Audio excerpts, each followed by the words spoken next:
Hello everyone, मेरा नाम doctor Sunit Shah, मैं सीनियर न्यूरोलॉजिस्ट। मेरा अपना हॉस्पिटल है advance neurology and super speciality hospital, जो कि ब्रेन टावर के नाम से ज़्यादा आप लोग जानते हैं। सबसे पहले तो आप लोगों को थैंक्स दूंगा जो लास्ट वीडियो हमने अपडेट किया था, स्ट्रोक क्या है और कैसे स्ट्रोक को पहचाने इसके बारे में। उसी के कंटिन्यूएशन में आज हम चर्चा करेंगे स्ट्रोक की रोकथाम प्रिवेंशन हम कैसे कर सकते हैं। जैसा कि हमने डिस्कस किया था कि स्ट्रोक दो प्रकार के होते हैं, एक इस्चेमिक स्ट्रोक जिसमें खून की नसों में ब्लॉकेज आने की वजह से होता है, एक हेमरेजिक स्ट्रोक जो खून की नस फटने की वजह से होता है।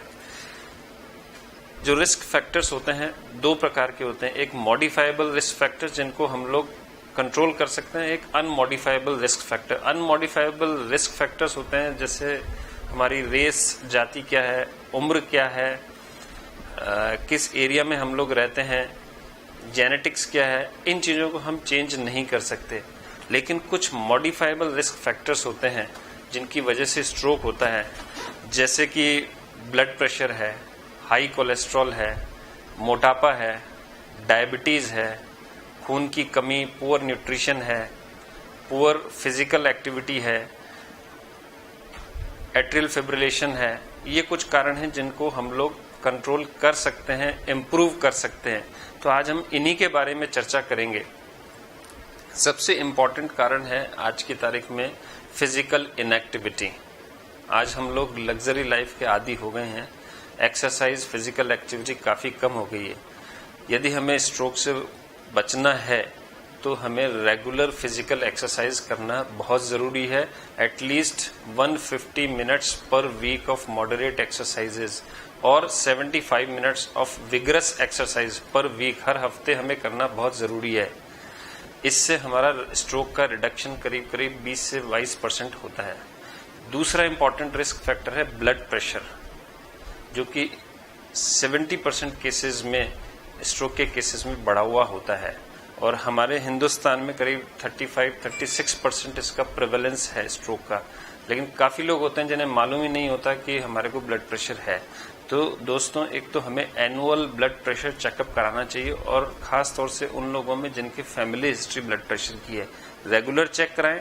ब्लड प्रेशर बढ़ा हुआ है तो हमें नित्य प्रतिदिन ब्लड प्रेशर की दवाई भी लेनी है, हमारी लाइफस्टाइल मॉडिफिकेशन भी करनी है, नमक का सेवन कम करना है। आम आदमी करीब 2300 मिलीग्राम पर डे और डायबिटिक पेशेंट्स हैं तो करीब 1500 मिलीग्राम पर डे से कम हमें नमक का सेवन करना है। इससे भी हम स्ट्रोक रिस्क रिडक्शन हम करीब 30% कर सकते हैं। दूसरा इंपॉर्टेंट फैक्टर आता है कोलेस्ट्रॉल। कोलेस्ट्रॉल यदि हमारा बढ़ा हुआ है तो वो भी हमारे स्ट्रोक का एक इम्पॉर्टेंट कारण होता है। तो एनुअल चेकअप में हमें लिपिड प्रोफाइल या कोलेस्ट्रॉल चेक करना चाहिए। इसमें खास तौर से एलडीएल कोलेस्ट्रॉल होता है, जो बैड कोलेस्ट्रॉल होता है, जो हमें कंट्रोल करना चाहिए। डाइट से भी हाई फाइबर डाइट लेनी चाहिए, और स्टैटिन्स नामक दवाई आती है जिससे हमें इसको कंट्रोल करना होता है।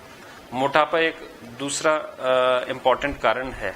यदि हमारा बीएमआई 25 से ऊपर है तो हम ओवरवेट हैं, 30 से ऊपर है तो ओबेसिटी है। इसको हमें रेगुलर एक्सरसाइज से कंट्रोल और डाइट से कंट्रोल करना चाहिए। हमारी वेस्ट सर्कमफ्रेंस मेंस में 40 सेंटीमीटर से कम रहनी चाहिए और 40 इंचेस से कम, और वीमेन में, फीमेल्स में 35 इंचेस से कम। इससे ऊपर है तो स्ट्रोक का रिस्क काफ़ी ज़्यादा बढ़ जाता है। तो ये भी हमें डेली ध्यान रखना है।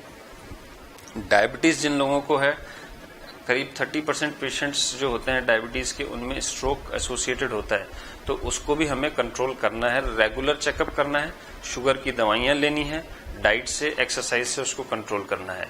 यदि हमें हार्ट प्रॉब्लम है, एट्रियल फिब्रिलेशन है, तो अपने कार्डियोलॉजिस्ट से चेकअप करा के एट्रियल फिब्रिलेशन की भी दवाइयाँ रेगुलर लेनी है। स्मोकिंग बहुत इंपॉर्टेंट कारण है। Direct active smoking as well as passive smoking. Passive smoking double risky है स्ट्रोक के लिए, तो हमें इसको भी कंट्रोल करना है, कंप्लीटली छोड़ना है। अल्कोहल अत्यधिक मात्रा में नहीं लेना है। दोस्तों, ये कुछ कारण हैं, इंपॉर्टेंट कॉमन कारण हैं जिन्हें हम लोग डे टू डे एक्टिविटी में कंट्रोल कर सकते हैं। ये मैंने एक ब्रीफ डिस्कशन किया है। इसके बारे में फर्दर इंक्वायरी आपको कोई भी है तो आप कमेंट बॉक्स में कमेंट कर सकते हैं, मैं उसका पूरा रिप्लाई दूंगा। Thank you.